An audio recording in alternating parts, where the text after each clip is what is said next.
jeunes.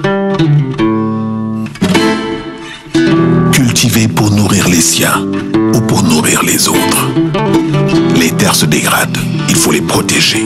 C'est pourquoi Éléphant Vert s'implante au Sénégal et lance une nouvelle gamme de produits agricoles 100% naturels pour un meilleur rendement plus longtemps. Éléphant Vert, pour une agriculture performante, saine et durable.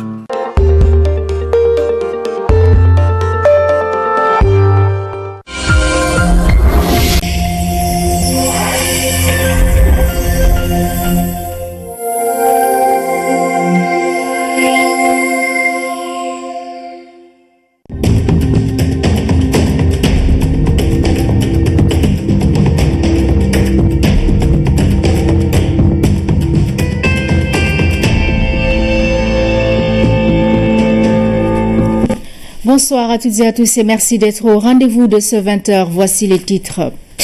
Un nouvel outil web pour permettre aux jeunes d'être au fait des projets de l'État. Génération Sénégal, c'est le nom de la plateforme digitale mise en place par la présidence de la République. Elle a été lancée ce matin.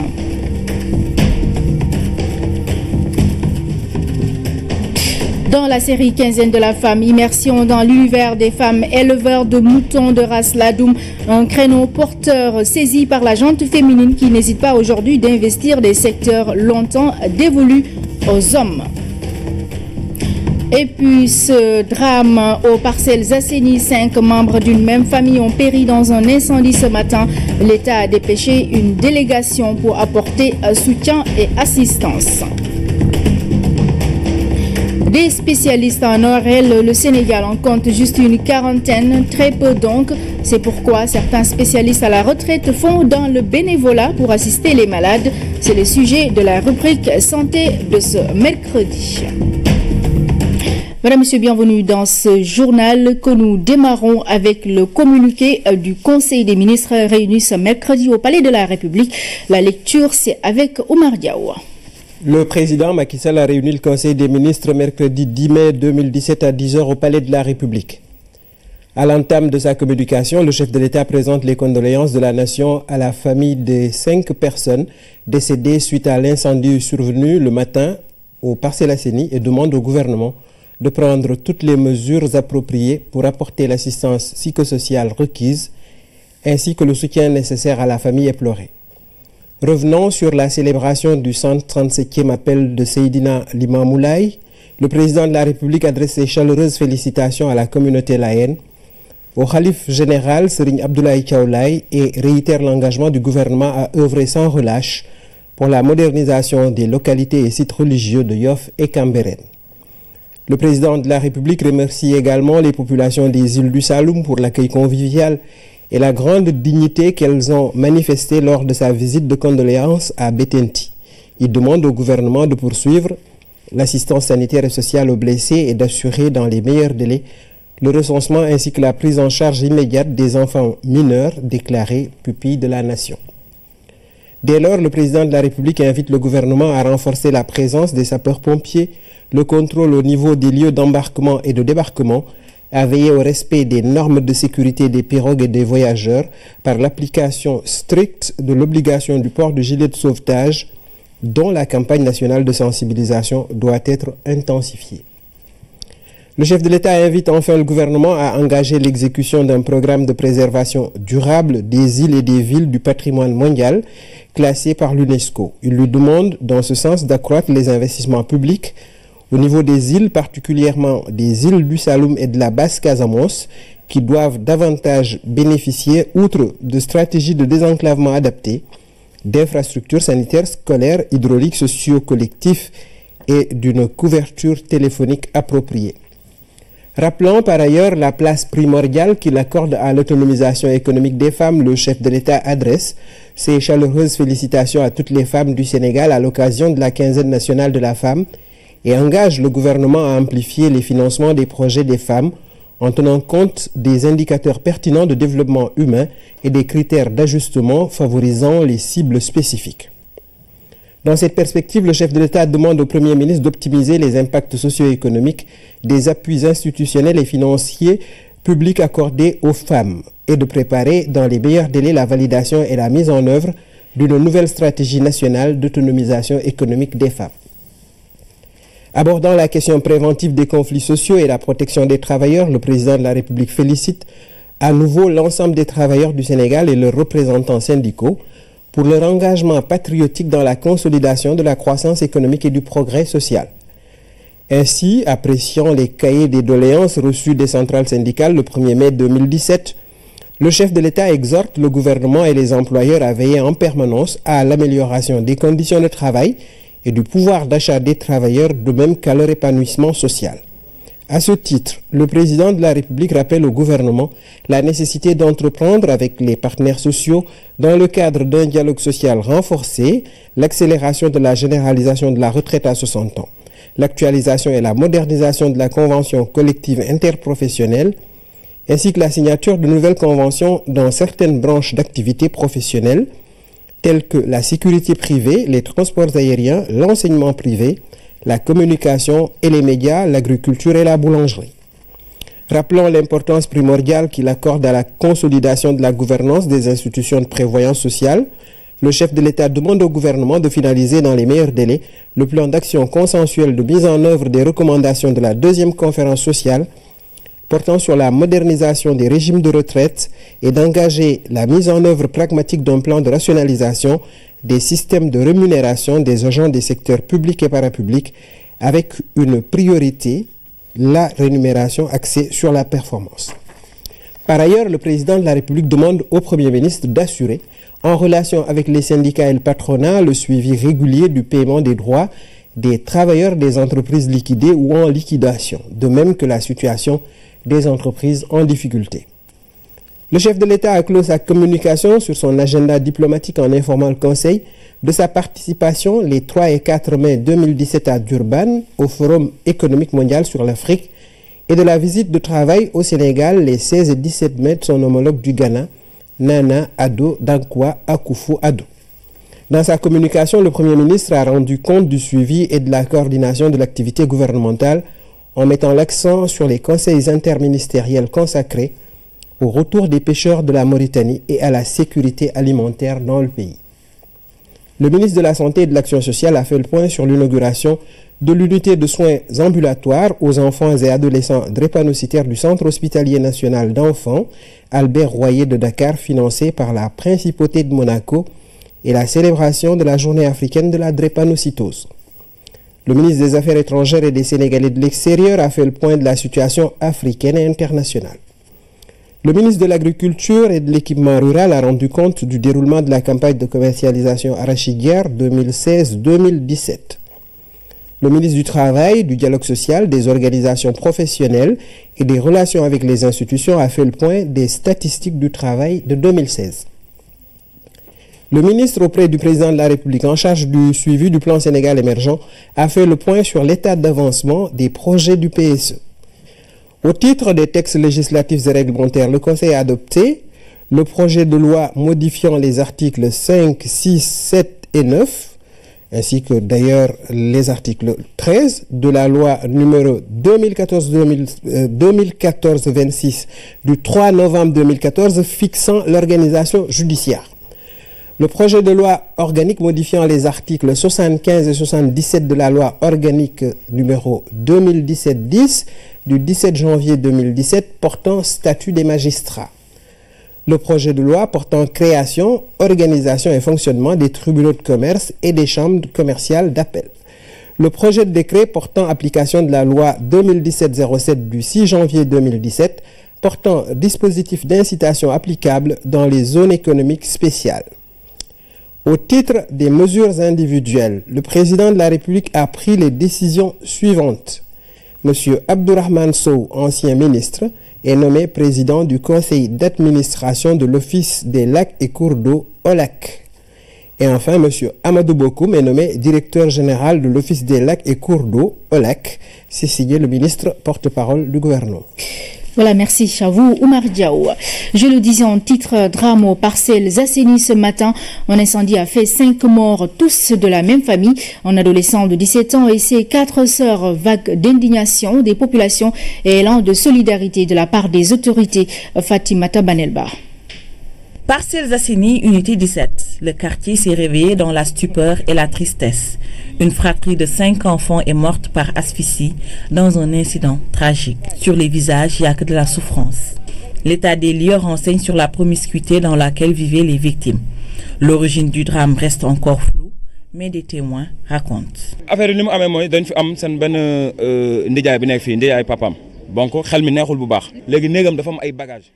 C'est une personne déséquilibrée qui a provoqué l'incendie.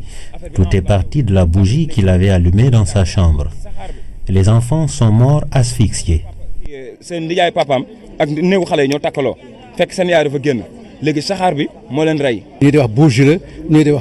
Les gens spéculent sur la cause de l'incendie, mais ils n'en savent rien.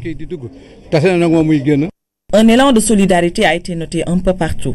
Beaucoup d'autorités politiques ont tenu à témoigner leur compassion. On est venu au nom du chef de l'État qui nous a extrait du Conseil des ministres pour venir le représenter au nom de la nation. Aujourd'hui, nous sommes là sans le père ni la mère des enfants décédés. Donc je demanderai à ce qu'on nous permette de retourner rendre compte à son Excellence le Président de la République avec l'enveloppe qu'il nous avait remise pour qu'on crée les conditions que toute cette famille se retrouve. Notre présence, c'est d'abord de nous enquérir de la situation, de nous associer aux élans de solidarité et de compassion face aux pertes que cette famille a subies. Le père des victimes étant en prison présentement, les populations plaident pour sa liberté provisoire à défaut d'une relaxe. Leur père est actuellement en prison. La famille demande sa libération provisoire pour qu'il puisse assister à l'enterrement de ses enfants. Les populations alertent aussi sur les bars implantés un peu partout dans les quartiers. Nous demandons le président de la République.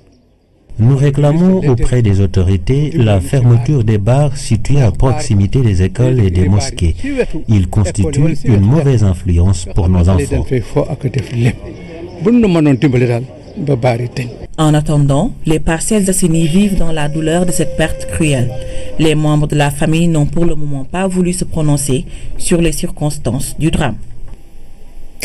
Génération Sénégal, c'est le nom de la nouvelle plateforme digitale de la présidence de la République. Ce nouvel outil web est dévolu aux jeunes. Par des publications didactiques, ils pourront être informés et sensibilisés sur les projets de l'État.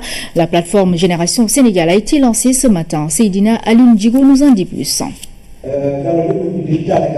Génération Sénégal ou comment rapprocher davantage la présidence de la République des jeunes. La nouvelle plateforme web répond à une exigence d'information et de transparence. Que la présidence ne soit pas un sanctuaire, c'est-à-dire une sorte de citadelle imprenable, mais que ce soit une maison de verre, parce que la présidence, c'est d'abord pour les citoyens, en particulier pour les jeunes, qui, le président a l'habitude de le dire, ne sont pas l'avenir du pays, mais sont le présent du pays.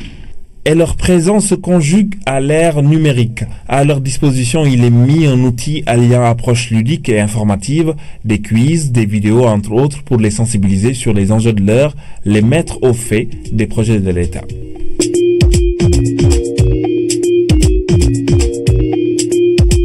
Ce que nous voulons faire à travers cette plateforme Génération Sénégal, c'est pas simplement des productions de la présidence de la République. Ce que nous voulons c'est inviter les jeunes eux-mêmes à produire des vidéos, des recommandations, des quiz, à partager par exemple leurs expériences au niveau même de leurs écoles de formation, à partager leur vie quotidienne pour mieux comprendre.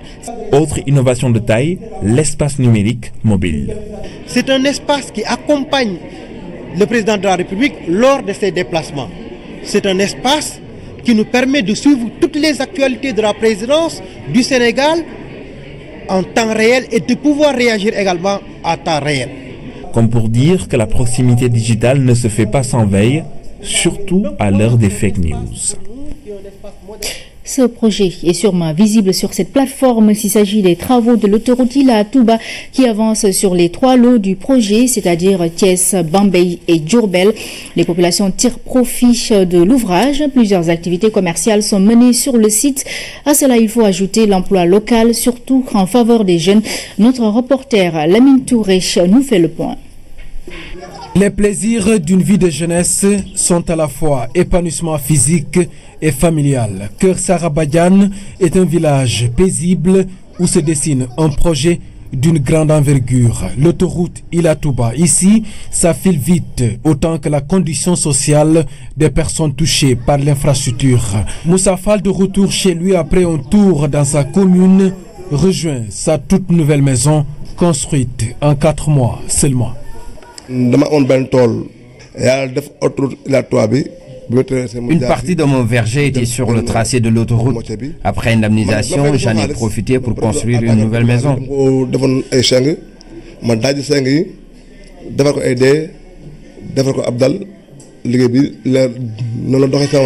Un réalisme personnel qui découle principalement du consensus autour de l'indemnisation des personnes impactées par l'autoroute Ila Touba. En moins de 2 ans, ou au maximum 2 ans, nous avons pu quand même libérer la quasi-totalité des emprises du projet. Et c'est ce qui permet aujourd'hui les travaux de Thiès à Mbaké. Sur le tracé, les villages environnants tirent profit, à chacun son commerce. Sofignon prépare du thé pour ses ouvriers. Je vends jusqu'à 5 000 francs par jour. Mariée et mère de plusieurs enfants, elle soutient son mari dans la dépense quotidienne. Il en est ainsi de même pour ses ouvriers trouvés ici à l'heure du repas. Je travaille sur ce chantier. Je règle à travers cet emploi une partie des besoins familiaux. Je gagne aussi en expérience dans le métier de coffreur. On nous paye chaque semaine. J'ai eu pour la semaine passée 20 000 francs pour 4 jours de travail. Et pour celle-ci, j'ai eu 31 720 francs. Aujourd'hui, l'assiette des opportunités offertes par l'autoroute Ila Touba a été perçue partout dans la région de Thiès. Sornambaye en est une parfaite illustration.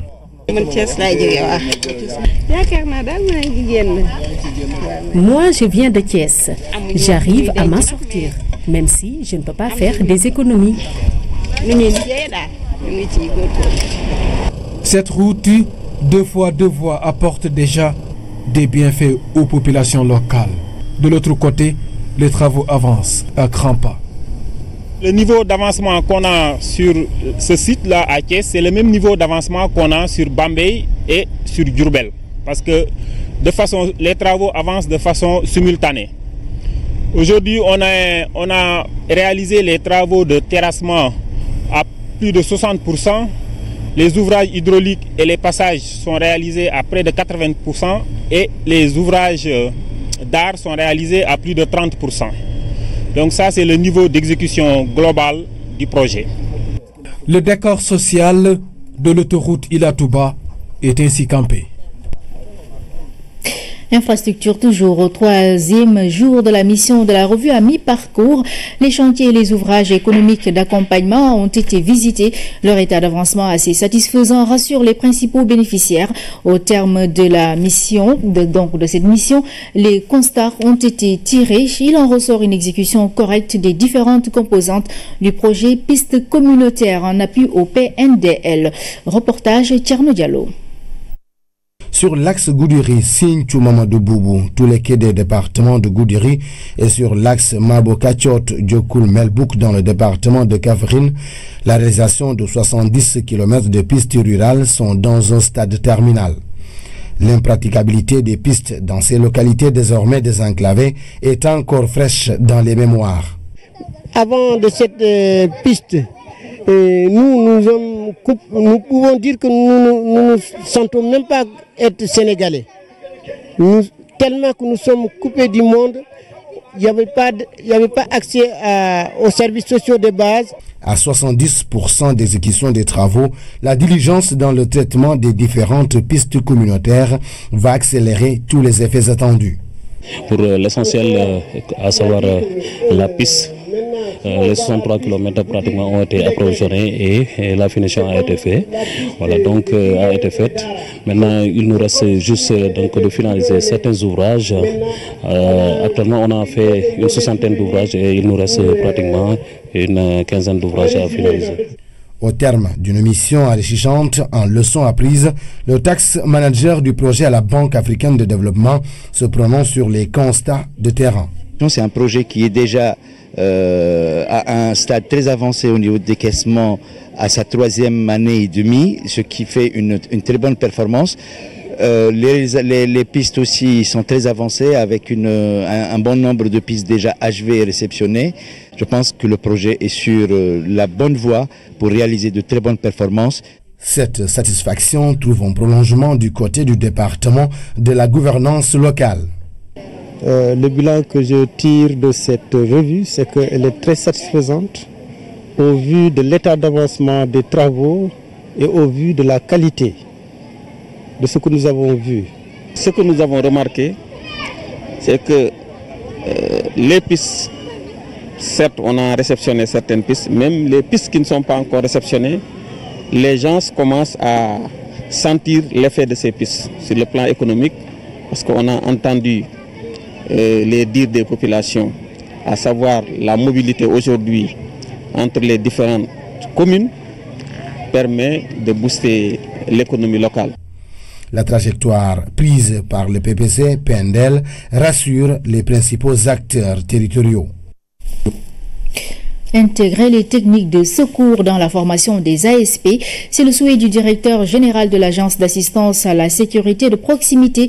Il s'est rendu à Thiès et à Saint-Louis où des engagés civiques sont en formation, nous dit Hamidou Diop.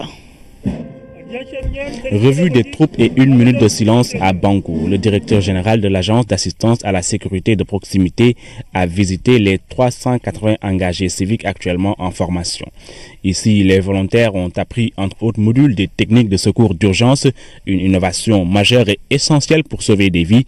L'agence a récemment perdu un ASP dans un accident de la circulation. Aujourd'hui, nous sommes en train de travailler sur le secours avec la brigade des sapeurs-pompiers que vous avez pu constater. On a pu constater vraiment un travail formidable qui est en train de se faire pour le secours, les premiers secours d'un accidenté, comment mettre le garrot. D'ailleurs, même je voudrais souligner que les accidents de la circulation posent beaucoup de problèmes actuellement au Sénégal. Je rappelle les tombeaux ambulants. Il a fallu, même après avoir vu comment sauver une personne, on se pose la question de savoir est-ce qu'il ne serait pas vraiment obligatoire de demander à tout conducteur d'avoir par déversoir un garrot. Parce que la perte de sang constitue quelque chose vraiment qui aggrave les accidents de la circulation. Parce que avant que les secours n'arrivent, il y a beaucoup de pertes de sang. De Saint-Louis, les autorités de l'agence ont interrompu cette tournée et cap sur Rufisque pour présenter leurs condoléances à la famille de Martha Faye. Cette tournée a démarré par Thiès où actuellement 300 autres engagés civiques sont en formation. Sur place, à l'arrivée de la délégation, défilés, démonstrations et visites des salles de cours qui reçoivent les engagés civiques dans le cadre du projet Un ASP, un métier. Une deuxième promotion, parce que, comme vous le savez, les ASP c'était 2000, c'était largement insuffisant. Donc les demandes venaient de partout, nous en sommes à 19 000 demandes. 19 000 demandes d'ASP. Tout cela montre la pertinence du projet du chef de l'État qui consacre la gouvernance sécuritaire de proximité, c'est-à-dire la sécurité fondée sur la citoyenneté. Aujourd'hui, il était temps vraiment de faire un travail d'observation, une phase pilote, c'est les 10 000. Compte tenu de la demande, Monsieur le Président de la République a bien voulu autoriser de recruter 3 000. Comme vous pouvez le constater, ils font un travail remarquable. La nouveauté de cette formation-là, c'est le service militaire. Les ASP ont fait passer 15 jours de formation militaire avec vraiment tous les matériaux qui existent autour de cette formation. Grâce à l'apport de l'armée, de la police, de la gendarmerie et tous les acteurs de la sécurité. Grâce aussi à l'apport de l'inspection d'académie qui va vraiment encadrer la formation théorique avec l'ensemble des acteurs qui tournent autour de la sécurité de proximité et de la compréhension de l'administration et des institutions de la République. Actuellement, 3000 engagés civiques sont en formation dans les régions de Thiès, Saint-Louis, Fatick, Kaolack, Tambacounda et Ziguinchor. Le Waqf, une forme de solidarité islamique pour améliorer les conditions de vie des populations, mais également lutter contre la pauvreté. Les cadres de l'administration sénégalaise sont formés sur cette notion, nous dit Fanta Badji. Waqf ou Aoukaf est selon le droit musulman un legs public ou privé destiné à des œuvres de bienfaisance ou d'intérêt général. Le concept est vulgarisé ici auprès des cadres et autres gestionnaires intervenant dans le financement du développement pour sa valorisation et son appropriation. On a senti le besoin un peu de pouvoir partager d'abord sur le concept pour qu'ils sachent ce qu'il y a derrière le Waqf, voir les principes, revisiter aussi les expériences qui ont réussi en tout cas au niveau dans des autres pays qui ont expérimenté cet outil. Instrument social, moyen de solidarité et d'entraide, les Aoukaf aident sensiblement les pays musulmans à améliorer les conditions de vie des populations. La signature en septembre 2012 avec la bide d'un protocole d'accord pour la réalisation de projets Waqf avait pour principale composante le cadre juridique et la mise en œuvre du projet pilote de Waqf destiné aux Dara modernes. Et la BID aide justement ces pays à mettre en place des projets Waqf pour lutter contre la pauvreté. Familiariser les participants avec les concepts et les fondements de la gestion des Awqaf, de l'importance de ces instruments dans la lutte contre la pauvreté et dans l'accélération du développement économique. Cet atelier est également important au vu de l'intérêt exprimé par les pays membres de la sous-région ouest africaine pour les Awqaf comme instrument de développement. En 2015, l'État du Sénégal avait adopté la loi portant sur le Waqf. Une haute autorité a d'ailleurs été créée et ce programme est justement mis en place pour organiser la solidarité et l'entraide, gérer de façon rationnelle les Awqaf afin de générer des revenus importants qui seront injectés dans les secteurs sociaux pour lutter contre la pauvreté et réduire les inégalités. Le marché local sera correctement approvisionné en produits de grande consommation durant le mois béni du Ramadan et aucune possibilité de spéculation ne sera tolérée selon le directeur du commerce intérieur, Ousmane Mbaye. Était l'invité de l'émission Le Point. Voici un extrait de son entretien avec Ousmane Garifaye. Les mesures ont été prises pour que l'offre soit suffisante durant le mois de Ramadan. En général, nous consommons durant le Ramadan autour de 20 000 tonnes. Aujourd'hui, nous avons sécurisé plus de 30 000 tonnes. Donc, ce qui fait qu'aujourd'hui, il n'y a pas de doute à se faire quant à la disponibilité du produit. Pour le riz aussi, il n'y a pas d'inquiétude à se faire. Nous avions quelques difficultés ces derniers mois sur l'huile, mais aujourd'hui, le marché est très bien approvisionné et les prix quand même commencent à subir quand même une tendance inverse par rapport au prix de l'huile qui ces derniers temps avait connu quelques tensions d'un point de vue prix. On n'est pas à l'abri de spéculation, on l'a dit, même si vous dites que les stocks sont suffisantes pour la période du Ramadan. Aujourd'hui, quelles sont les mesures que vous préconisez justement pour sécuriser ces stocks et veiller sur les prix? Oui, la première mesure à faire quand vous voulez gérer les prix, c'est d'abord stabiliser l'offre. Parce que quand il y a des distorsions, en tout cas sur l'offre, il y a de fortes chances que vous ne parveniez pas à maîtriser les prix. C'est pour cette raison que nous avons beaucoup travaillé pour que l'offre, en tout cas, soit suffisante, mais soit diversifiée, de sorte qu'avec la concurrence, les prix puissent être stables. Alors, ceci, c'est sans compter aussi en tout cas, des prix de certains produits qui sont aujourd'hui sous le régime de l'administration. Le gouvernement du Sénégal, plus que jamais décidé à promouvoir le dialogue social pour un espace scolaire apaisé. Le ministre de l'Éducation l'a réitéré lors de l'Assemblée générale du Comité national du dialogue social, secteur éducation. Serigne Mbaye Thiam a présidé la rencontre aux côtés de Innocence Tap Ndiaye, présidente du Haut Conseil du dialogue social. Compte rendu à Mortal Diop. Sale comble pour cette 5e session de l'Assemblée générale du Comité national du dialogue social, secteur éducation et formation. Les organisations syndicales du secteur ont été fortement représentées à côté de la société civile. Nous avons voulu innover pour cette 5e Assemblée générale du comité en intégrant les inspecteurs d'académie et les comités académiques. C'est la première fois. Parce que le dialogue social, c'est au sommet et à l'échelon déconcentré. Nous avons intégré un module sur le dialogue social. C'est un moment de formation sur ce que devrait être le dialogue social, ce que devraient être les comportements des uns et des autres pour l'atteinte des objectifs. Le dialogue social constitue un pilier important pour toute nation qui se veut émergente. L'État du Sénégal, conscient de cette réalité, travaille toujours pour le conforter et le consolider.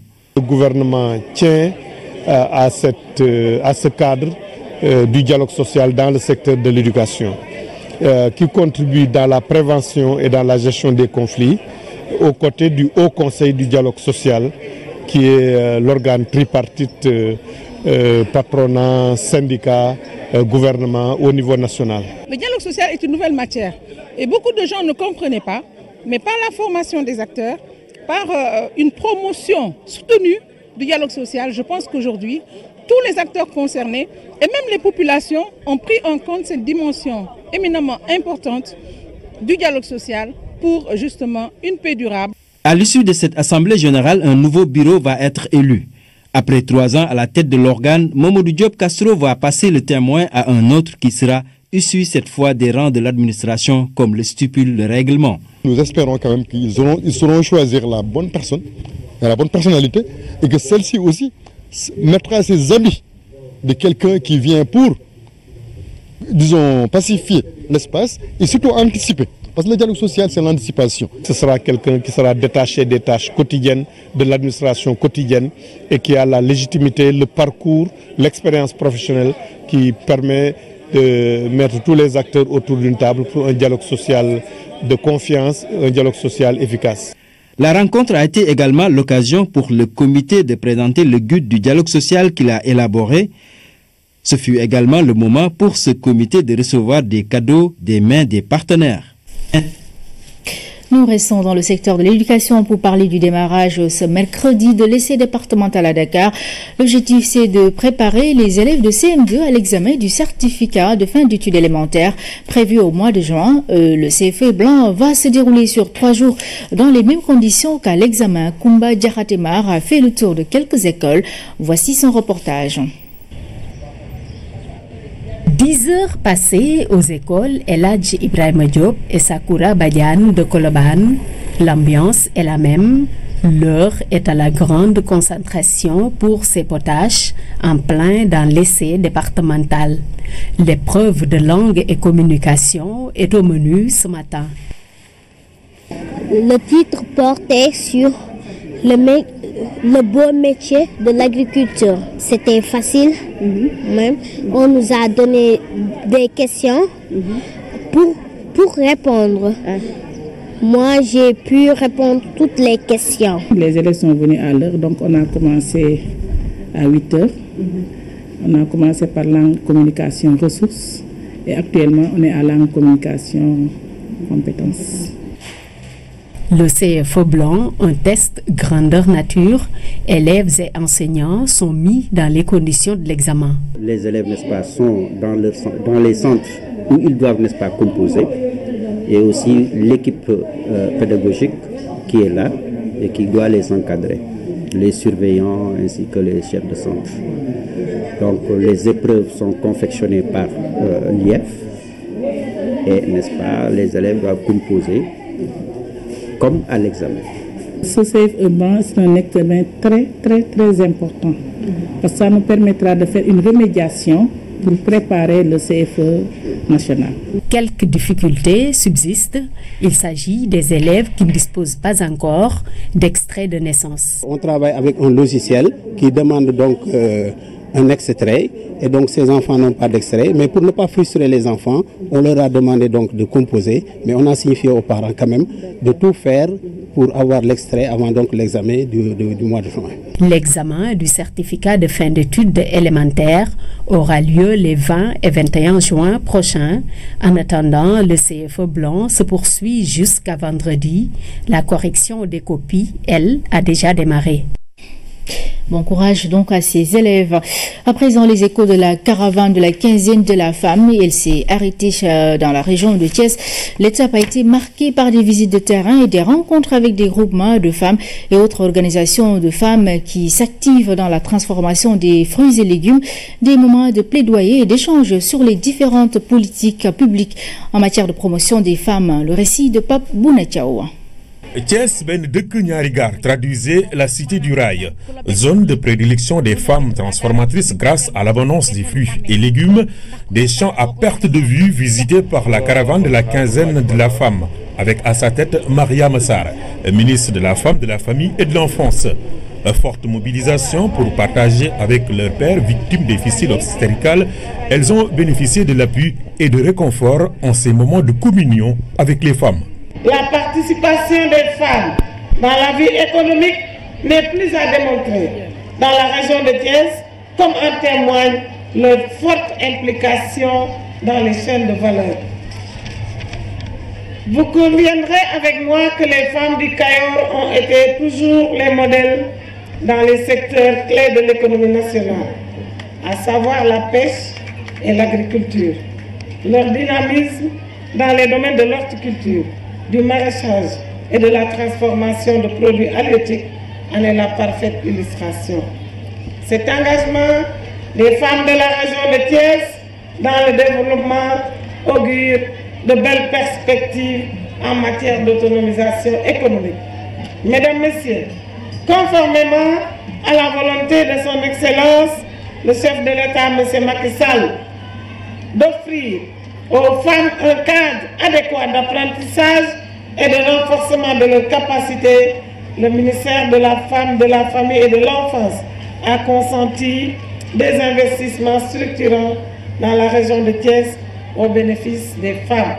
La caravane ne s'est pas arrêtée en si bon chemin. Des Yayu Dara, des Badjonougor qui s'investissent quotidiennement dans la prise en charge des Dara au niveau local ont été surprises de recevoir la délégation avec qui les échanges ont porté sur les grands projets de modernisation des Dara.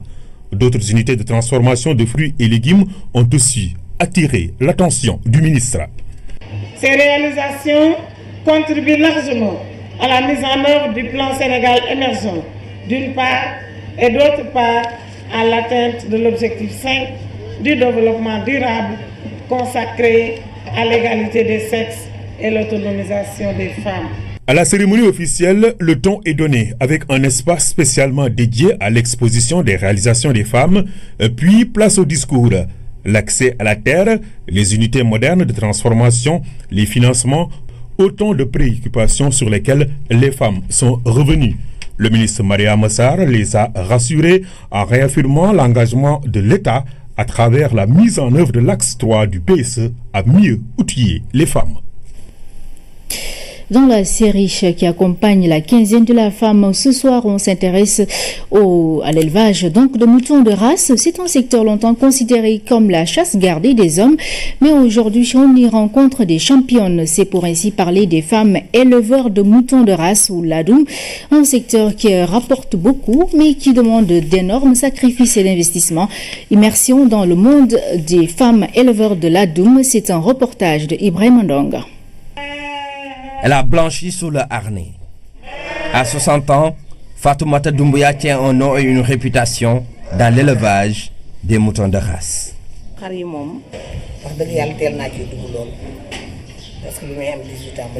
J'ai commencé à l'âge de 18 ans à élever des moutons ordinaires, mais c'est au début des années 2000 que je me suis lancée dans l'élevage des ladoum. Comme elle, d'autres femmes ont aussi investi le secteur. C'est le cas de Maguette Guissé, de Awambaï ou de Fatou Abdallah. Elles ont en commun l'amour du mouton. Je trouve que c'est formidable. Ça fait maintenant 10 ans de cela. C'est un ami de mon mari qui m'a demandé de chercher des ladoum, puisque la race ordinaire là, me coûte cher alors que ça ne rapporte pratiquement rien.